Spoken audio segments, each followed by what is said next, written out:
the exercise of power or non-exercise of power will amount to grave abuse of discretion amounting to lack or excess of jurisdiction, pwedeng makialam ang Supreme Court. Dahil under the doctrine of constitutional supremacy. Kasi kung violation ng Constitution yung ginagawa ng Senado o ng impeachment court as the sentence of impeachment court, then under the doctrine of the supremacy of Constitution, pwedeng makialam ang Supreme Court. So, mga kababayan, kumusta po kayong lahat sa mansulok ng mundo? Magandang araw po sa inyong lahat. Ito nga mga kababayan, umpisahan na po natin itong mga balitang nangyayari sa ating bansa. Korte Suprema pwede nga bang makialam sa impeachment ni VP Sara Duterte? Kung may violation na ginawa ang House of Representatives, TIBS. Ano naman yan? At pwedeng ipahinto ito ang impeachment complaint laban kay VP Sara Duterte. Malaking sampal ito kay Tambaloslos at saka sa mga tolonggis na mga to, diba? So bago po natin panoorin ang buong video mga kababayan, mag-subscribe lang po muna tayo sa ating YouTube channel para sa ating news update sa mga nangyayari sa ating bansa. So panoorin na po natin ito. Ito yung si Atty. Torion na nagsampa po ng kaso dito sa Supreme Court dahil nga mali po yung proseso ng impeachment na complaint kay VP Sara Duterte. So panoorin po natin. Kaya sa tingin namin kailangan yung mga may konsensya na mga tao, no? We responded to their call and we drafted the complaint, showed it to our colleagues, no?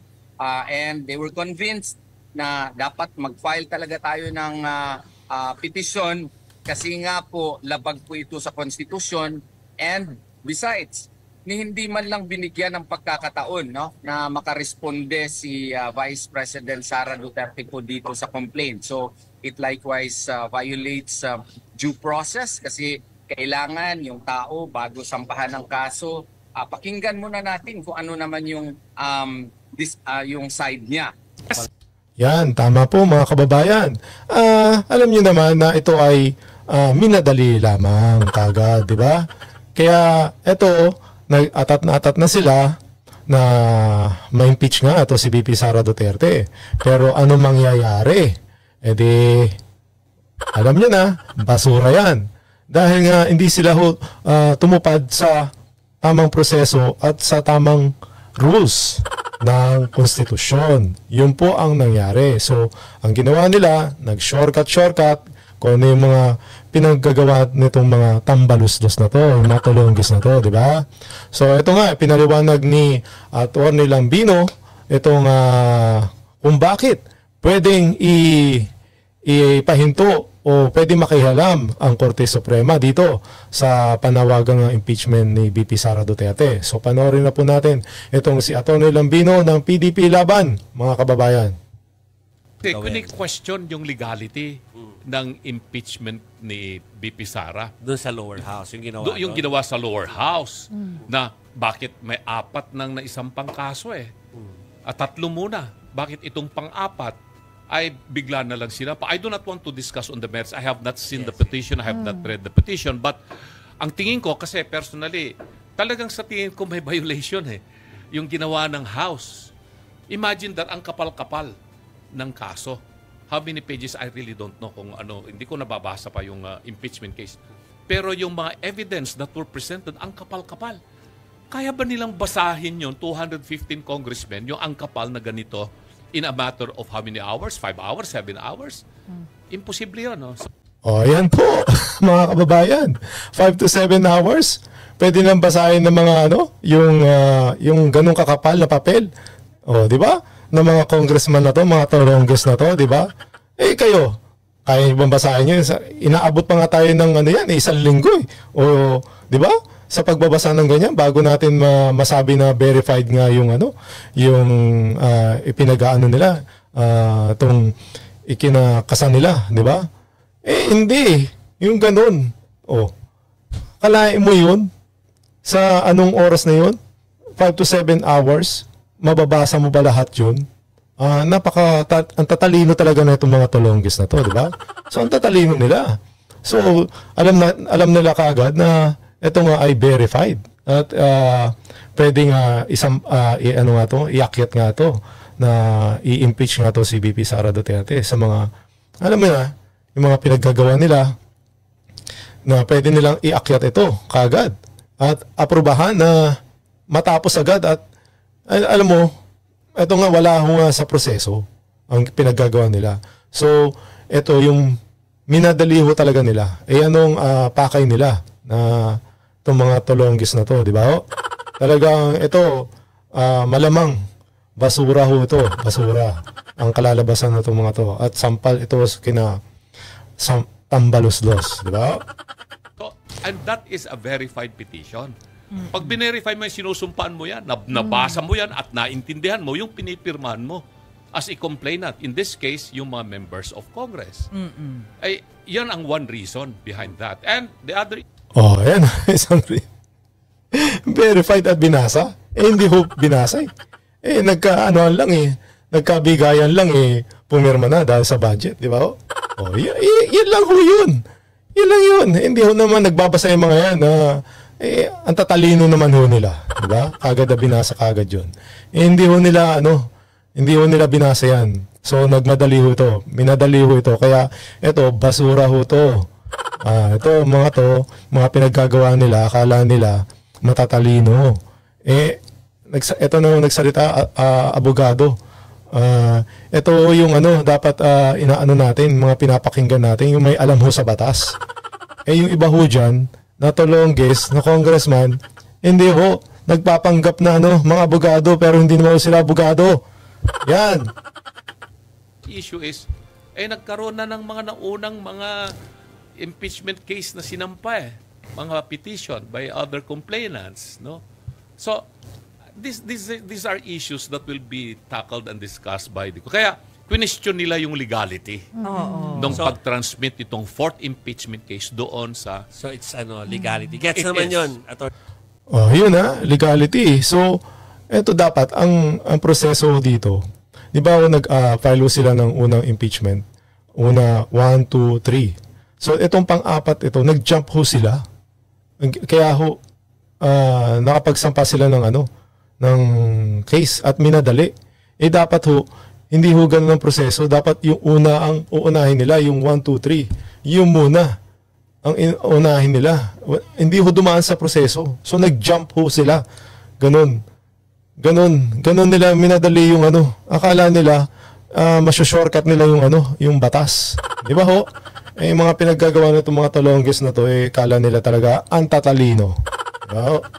Yan tuloy. Anong nangyayari sa kanila? Di malaking sampal sa kanila yan. Gets naman yun, attorney. Pero kasi, attorney, ang tinatanong din siya nung iba, kagaya na sinabi ni former SP Drilon, na hindi dapat nakikialam ang Supreme Court sa usapin ng impeachment case dahil ito ay sa Senado. Authority ng Senado na i-discuss yung impeachment. So bilang law professor din po, ano yung interpretation nyo doon? Tama ba na hindi makialam? Dapat bang makialam ang Korte Suprema? Hindi ba to posibleng mauwi sa constitutional crisis considering na magkaiba sila ng branch of government? Well, I agree. Sumasang-ayon ko doon sa position na yan ni former Senate President Drilon. However, the reason behind that is this is a political question. This is an issue that can only be decided by the other chamber or department of government, which is the Senate. And unless, even if it's a political question, but if it is going to be somehow the exercise of power or non-exercise of power will amount to grave abuse of discretion amounting to lack or excess of jurisdiction, pwedeng makialam. Yun po Kasi ho dyan, yung iba ho dyan, nag-a-abuse ng power. Akala ho nila, talagang sila na yung pinakamataas. Alam niyo, di ba? Kaya ho, minadali ho ito dahil nga, akala nila, masya-shortcut nila itong batas na to. Na, siyempre, kailangan sundin mo ang proseso.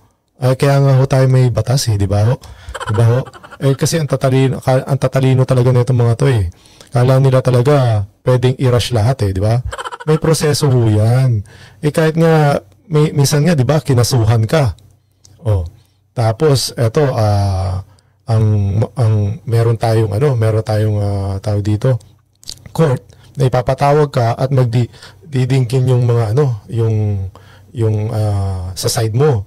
O ganito, yan, di ba? Magkakaroon pa ng hearing yan. So, bago ka mapatunayan na ikaw ay kung talagang verified na ikaw may kasalanan. Yun. Ganun ang ginagawa. Kailangan ganun ho talaga ang proseso natin. Ang nangyari ho, hindi ho pinatawag si VP Sara Hindi ho yung pinakinggan yung niya, sa side niya. Nagkasala ba siya? Ganun ho hindi ho Hindi ho pinaringgan yung sa side niya. Kaya ang nangyari, shinorkat ho talaga. So, wala hong ganun nangyari. So, basta na lang inaprubahan at dinala nga ito sa Senado kagad-agad para nga maumpisahan na ang impeachment at ito nga matanggal na sa pwesto. Yun ho nangyari. Nag-abuse of power ho sila. Ang Supreme Court. Dahil under the doctrine of constitutional supremacy. Kasi kung violation ng Constitution yung ginagawa ng Senado o ng impeachment court, as the sentence of impeachment court, then under the doctrine of the supremacy of Constitution, pwedeng makialam ang Supreme Court. Because it's the Supreme Court that is the ultimate body which can interpret the provisions of the Constitution vis-a-vis acts or conduct of any government agency or department or entity, even that of the President of the Philippines, kung mali ang kanyang ginagawa. Ayan po kahit presidente po ng Pilipinas, pwede niya patanggal. Ganyan ho ka-powerful ang Korte Suprema. Dahil nga, pag hindi mo sinunod ang batas at nagkasala ka at may ginawa kang kalokohan dyan sa mga budget natin, naku po, saan ka pupulutin? Ayan ang mangyayari sa iyo. So, sa mga taong yan, nagawa ng kalokohan sa budget at nagkaroon nga nitong at mapatunayan nito nagkaroon ng mga blanco at nilagyan ng mga amount, numero, at kung sino yung naglagay. Ayan yung mga mananagot, mga kababayan. So, wala na ho silang katakas-takas dyan. Di sila makakatakas dyan dahil mahuhulit-huli ho sila dyan sa mga pinagagawa nilang kalokohan dyan sa kamera. Dahil dito nga sa issue ng BICAM report. Yan. Di sila makakatakas dyan, mga kababayan. So, didinggin na ho yan. Malapit na ho. At malalaman na natin itong mga kalokohan nila. Ako, Chiki, Yes. before natin ipasa sa'yo. Pero nakakansawan si VP Sara ng mga netizen o kaya ng ilang mga partido na act of kaduwagan daw. Baka natatakot na daw. Sinasabi nila. Win yung kansaw nila. Ano reaksyon nila pag kinakansawan siya na gano'n? Normal yan sa politika. Remember that this impeachment case is not really a purely legal case or it's not purely a judicial case. It is more of a political case. Yeah. Kaya andyan talaga yung kantsawan. May mga panig doon sa ginagawa ni Inday Sara, may mga hindi panig, mayroong nananawagan na mag-resign ka na lang, natatakot ka dahil malakas yung ebidensya laban sa'yo. Well, these are matters that can be traced out later on by the impeachment court, the Senate as an impeachment court. So, tignan na lang natin. Pero meanwhile, dahil mayroon na isang pangkaso, may nagsampa na pinapaapura sa Senado, gusto nang nag-file ng petition na ang Supreme Court manduhan ang Senado na mag-act na as an impeachment court. Na yun din ang gustong gawin ni Senator Coco. Na sa tingin ko, hindi dapat. Hindi pwedeng gawin yon. At meron din na ito, nag-file na ng petition si VP Sara na sinasabi na there is a violation in the process conducted by the House of Representatives nung sinampa nila yung impeachment case. So let's wait for the Supreme Court to make decision on this. So, yun nga po mga kababayan, hindi po talaga fair yung ginawa nila itong mga House of Representatives na to, mga talonggis na to, na basta-basta ka na lang kakasuhan na wala naman hindi napatunayan at i-impeach na kaagad-agad at matanggal sa pwesto. Hindi ho ganun yun. Ito si VP Sara, lumalaban ho. Kailangan niya ho lumaban dahil hindi naman napapatunayan na may sala siya. Kailangan niya protektahan yung sarili niya. Siyempre po, papayag ba ho pa tayo ng ganun? Di ba? Hindi. Kahit ako, ipagtatanggol ko yung sarili ko.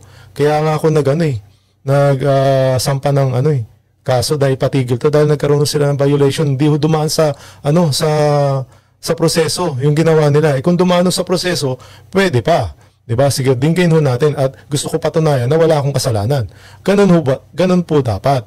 So sana nga po itong Supreme Court magkaroon ho na desisyon na itong fair ang nila, papakinggan nila both side.